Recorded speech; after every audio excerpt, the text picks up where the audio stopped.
Pour ne rien rater de nos programmes, n'oubliez pas de vous abonner à nos deux chaînes YouTube, le Média TV et le Média 24/7, et d'activer la cloche. Bonjour à toutes et à tous, ravi de vous retrouver sur Le Média pour le récap, votre rendez-vous quotidien d'actualité.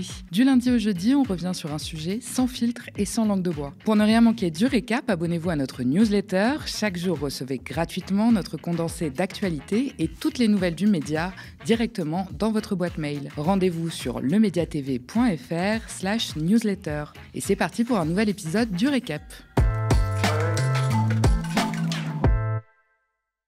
L'influenceuse Léna Situation, trop couverte, c'est une islamiste. Trop dénudée, elle choque la croisette. Au final, le corps des femmes, c'est toujours un champ de bataille politique. Reine d'Internet aux 4 millions d'abonnés et entrepreneuse à succès, Léna Mafouf, connue sous le pseudonyme de Léna Situation, est apparue vêtue d'une longue et ample robe blanche lors d'une soirée à Cannes. Sur ses cheveux, elle porte un fin voile blanc assorti. Une tenue simple et décontractée en apparence, presque anodine dans le cadre du festival, mais qui a déclenché une polémique jusque dans les sphères politiques. En pleine frénésie médiatique liée au rapport sur l'entrisme supposé des frères musulmans, la tenue de Léna Situation est devenue un symbole, celui de l'entrisme musulman. C'est en tout cas l'avis de Déborah Abisror Deliem, une macroniste méconnue du grand public. Cette dernière n'est pas élue, bien qu'elle se soit portée candidate en 2022. Elle occupe néanmoins des postes stratégiques au sein de la majorité présidentielle. Secrétaire générale du groupe Ensemble pour la République à l'Assemblée nationale et membre du bureau exécutif de Renaissance. En gros, c'est le bras droit de Gabriel Attal. Dans un tweet publié le 21 mai, elle écrit « L'entrisme passe d'abord par les codes vestimentaires. C'est pourquoi l'imposer à des fillettes, c'est le fondement de l'infiltration de nos sociétés. Nos mères se sont battues pour que nos jupes puissent être courtes. » Pour appuyer son propos, elle ajoute 2 photos de l'influenceuse, l'une de 2024 où elle porte une robe fendue aux épaules dégagées et l'autre prise ce mardi 20 mai avec la fameuse robe blanche, vraisemblablement trop couvrante. Sans surprise, ce tweet déclenche une vague d'indignation. Manuel Bompard, le coordinateur de la France Insoumise, monte au créneau et dénonce des obsessions maladives. Même constat pour Nicolas Cadenne, l'ex-rapporteur de l'Observatoire de la laïcité et ancien candidat écologiste. L'eurodéputée Rima Hassan a également réagi, elle dénonce une paranoïa islamophobe.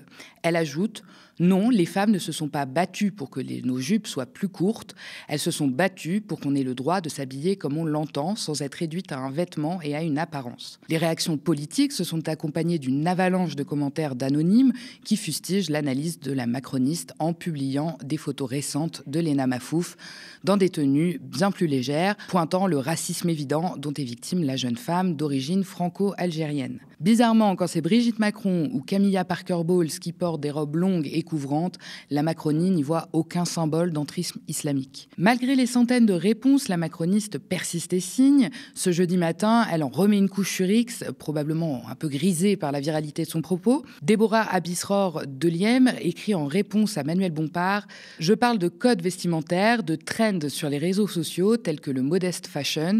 Ce sont des codes afin de véhiculer toute une façon de vivre, comme l'était l'abaya, et le rendre à la mode, c'est exactement ce qu'ils cherchent. » Ils, les frères musulmans, les salafistes, les influenceurs ou juste les arabes ? On ne sait pas. Mais dans cette argumentation, tout laisse à penser qu'on serait plongé dans un grand complot. Cette façon de parler, floue et insinuante, ne fait qu'alimenter une islamophobie ambiante, déjà bien ancrée dans notre société. En associant sans preuve des vêtements, ici une robe et un accessoire de cheveux, à une prétendue menace qui mettrait en danger toute la société. Avec cette énième instrumentalisation raciste, on stigmatise une communauté tout entière. On entretient la peur, le rejet et on légitime une surveillance constante des femmes, a fortiori arabes et supposément musulmanes, réduites à des symboles politiques plutôt qu'à des personnes libres. Et la liberté, c'est précisément ce dont a fait preuve Léna Situation en choisissant sa tenue. On l'écoute. Je voulais me sentir à l'aise. Je me sens pas hyper bien dans mon corps en ce moment, du coup je me suis mis une robe pour cacher un petit peu de ça, ça me fera pas mal. Et en même temps, je voulais casser un petit peu les silhouettes habituelles et au contraire, me donner du love. La jeune femme, passionnée de mode et qui véhicule toujours un message d'acceptation de soi, a choisi sa tenue pour le confort qu'elle lui procurait. Elle voulait être à l'aise. Ça ne vous rappelle rien ? Des femmes qui veulent se libérer du carcan de leurs vêtements? Pendant des siècles, les codes vestimentaires ont servi à contraindre, à les enfermer dans des normes plus rigides. On pense au corset, cet instrument de torture glamourisé qui comprimait la taille des femmes pour imposer une silhouette jugée acceptable et séduisante par la société patriarcale.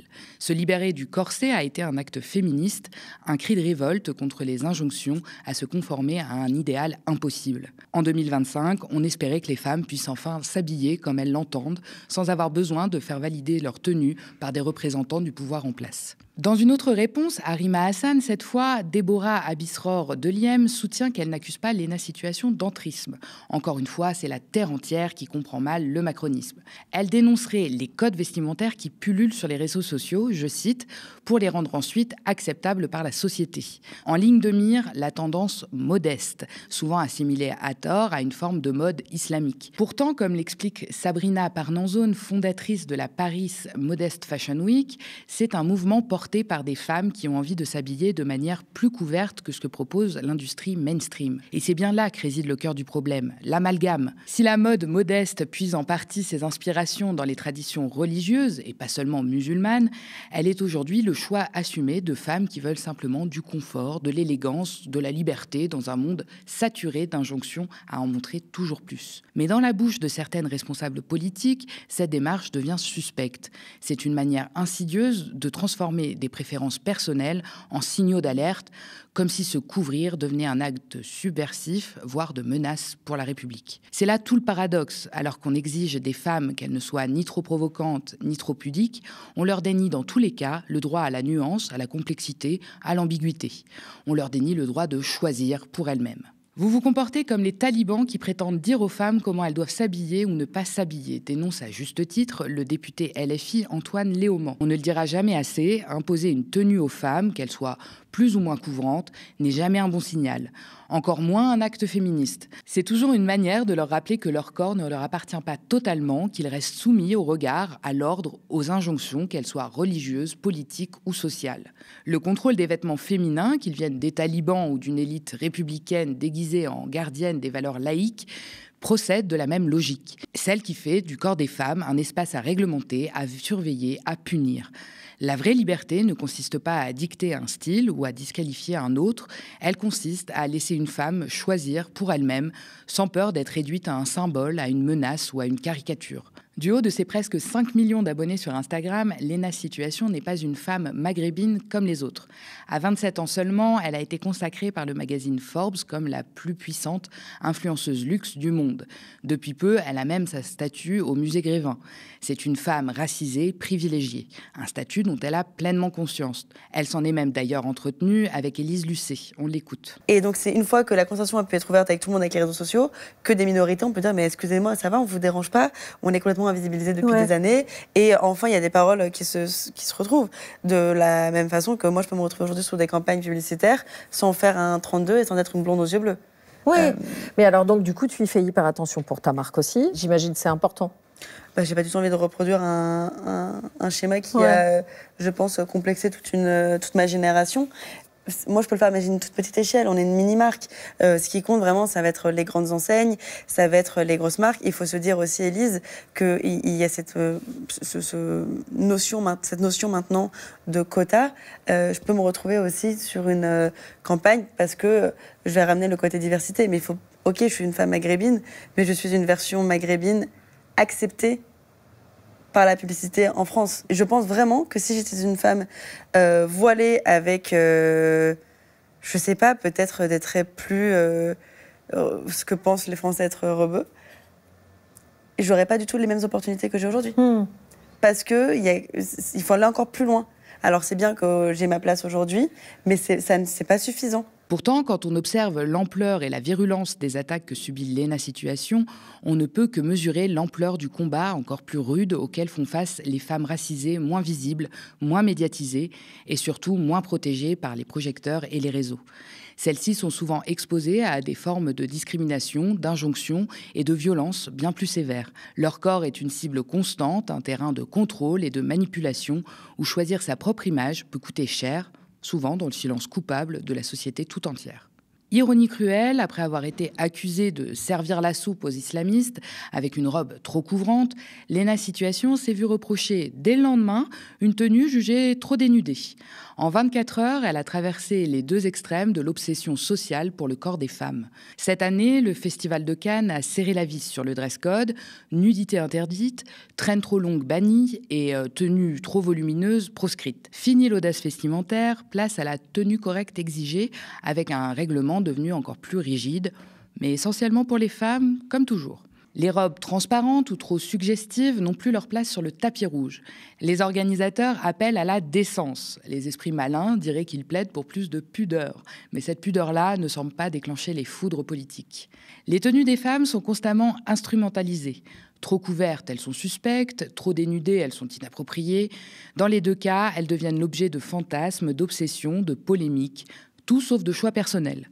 Pourtant, c'est ça le féminisme, permettre à chaque femme de s'habiller comme elle l'entend, sans devoir se justifier ni se défendre, encore moins être sommée de rendre des comptes à l'opinion publique ou à la classe politique. Et justement, quand ce sont les responsables politiques eux-mêmes qui alimentent cette instrumentalisation, c'est encore plus inquiétant. En transformant une robe en symbole d'entrisme, le contrôle change de main, pas de logique. Il déplace le débat, l'empoisonne et participe au contrôle permanent des corps féminins. Plutôt que de garantir la liberté, il la conditionne à leurs peurs, à leurs fantasmes, à leurs idéologies. Le corps des femmes ne devrait pas être un champ de bataille, ni pour les religieux, ni pour les puritains, ni pour les politiques en quête de buzz. Il n'a pas à servir vos croisades, il n'est ni un étendard, ni un trophée, c'est un espace sacré de liberté. On poursuit avec le reste de l'actualité, racontée et mise en image par Lucas Métairie. On revient sur la fusillade à Washington qui a eu lieu ce matin. À Washington, un couple qui travaillait à l'ambassade d'Israël a été abattu devant le musée juif mercredi soir. Ils s'appelaient Yaron et Sarah. Un homme de 30 ans, originaire de Chicago, aurait crié « Free Palestine » avant de faire feu sur le jeune couple. Il a été placé en garde à vue. Avant la fusillade, le suspect a été observé en train de faire des allées et venues à l'extérieur du musée. Il a approché un groupe de 4 personnes, sorti une arme de poing et ouvert le feu, a déclaré la chef de la police. En réaction ce matin, le ministre français de l'Intérieur Bruno Retailleau a demandé au préfet de renforcer la surveillance des sites liés à la communauté juive, les synagogues ainsi que certains commerces ou écoles.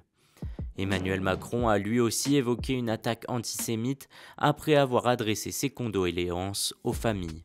Ce matin, la députée Danielle Obono revenait sur la responsabilité de l'Union européenne et de la France dans la poursuite du génocide à Gaza. La Convention contre le génocide indique que les États parties signataires, la France en fait partie, les pays membres de l'Union européenne en font partie, doivent prévenir en fait les actes de génocide. Et depuis plus d'1 an, des chercheurs spécialistes des questions de génocide, des journalistes, tous les lanceurs d'alerte, les organisations de défense des droits humains, des rapporteurs spéciaux de l'ONU disent qu'il y a aujourd'hui un génocide en cours, que les critères pour qualifier ce qui se passe de génocide sont remplis les uns après les autres, et ne rien faire.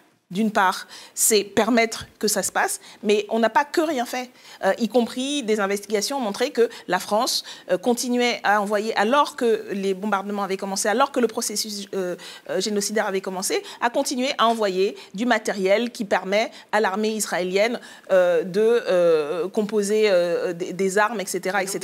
Et donc de participer. Donc il y a une responsabilité directe et active par ce laisser-faire et par la continuation de ces relations. Il faut que ça s'arrête. Il faut suspendre cet accord d'association et prendre toutes les mesures de sanctions contre cet État et ce gouvernement.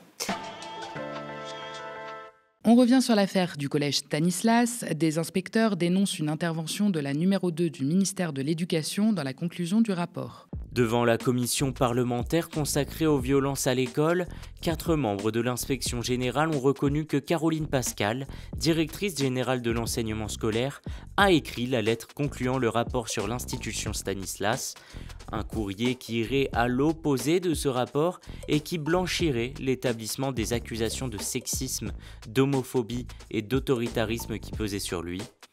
Il blanchit l'établissement au nom de l'équipe d'inspecteurs Commençant ainsi ce dernier paragraphe, au terme de la mission, l'équipe ne confirme pas les faits d'homophobie, de sexisme et d'autoritarisme, etc., etc. Et il est vrai que l'entièreté du rapport les confirme.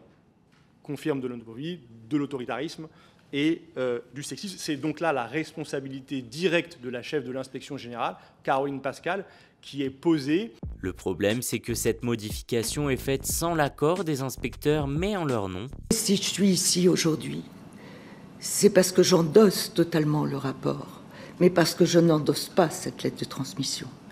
Parce qu'elle dit exactement le contraire. Moi, si j'avais dû être consultée, j'aurais mis l'équipe à constater des faits de, et non pas n'a pas constaté. Une inspection est prévue à Stanislas le 28 mai prochain pour voir si les recommandations de la commission ont été suivies. Hier soir, Bernard Arnault, directeur général d'LVMH, était auditionné par la commission d'enquête sénatoriale sur les aides publiques aux entreprises. Le PDG de LVMH, Bernard Arnault, était entendu hier par la commission d'enquête sénatoriale sur l'utilisation des aides publiques versées aux grandes entreprises. Face aux sénateurs, il a multiplié les attaques à la presse, accusant notamment Le Monde d'être un journal LFiste.